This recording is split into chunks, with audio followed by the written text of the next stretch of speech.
Man, Chrono Trigger. All right, Chrono Trigger. Now, one of my fondest memories, video game memories when I was a little lad, was Chrono Cross. Okay, and that was like the much less beloved, kind of even unknown sequel, unofficial sequel. It's not really a narrative sequel or anything like that.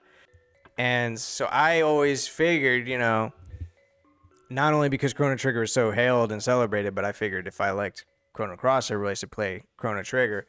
Personally, I don't really see anything similar. Yes, there's like a time element to it, but it's not time travel like in Chrono Trigger. It's like an alternate universe. It's like a parallel time. You know what I mean? So I don't really see that they have almost anything to do with each other at all.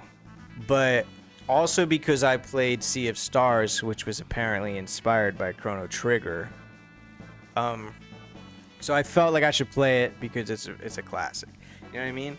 And there were times where I was impressed because it's like a Super Nintendo game or something like that. You had like 5 timeline versions of the same little map. It would be like prehistoric with fucking dinosaurs and cavemen and shit like that, all the way to like androids and a fucking desolate, broken down Earth and shit like that. And it was basically the same map and shit. Like, it was doing some cool stuff that I wouldn't expect that it was even possible to do like in 1990 or whenever the fuck that was. You know what I mean? So I was impressed, but I didn't really enjoy it that much.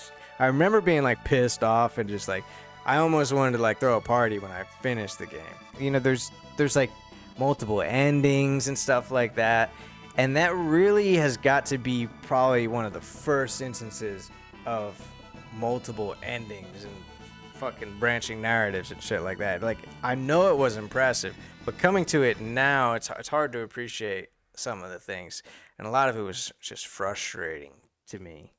And I was playing the Steam version, which I thought they made a DS version that looked a lot cleaner. This one looked it didn't really look that great.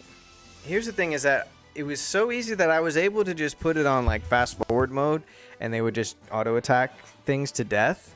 And I was like, why is it so easy that you have all these abilities and stuff and I'm able to just beat enemies with these standard attacks? And yeah, I might have to use like potions every couple battles to heal everyone up, but then I realized that so there's an active time battle. So when I put it in fast forward mode, it means the second that bar fills up, they're able to select attack and select the target. I was actually executing attacks quicker than I could have manually been able to do that. They were just trying to make a convenient feature to speed the game along, but it wasn't just making it faster, it was actually overpowering me in a way that I didn't realize. Like, I might not have been willing to make that trade.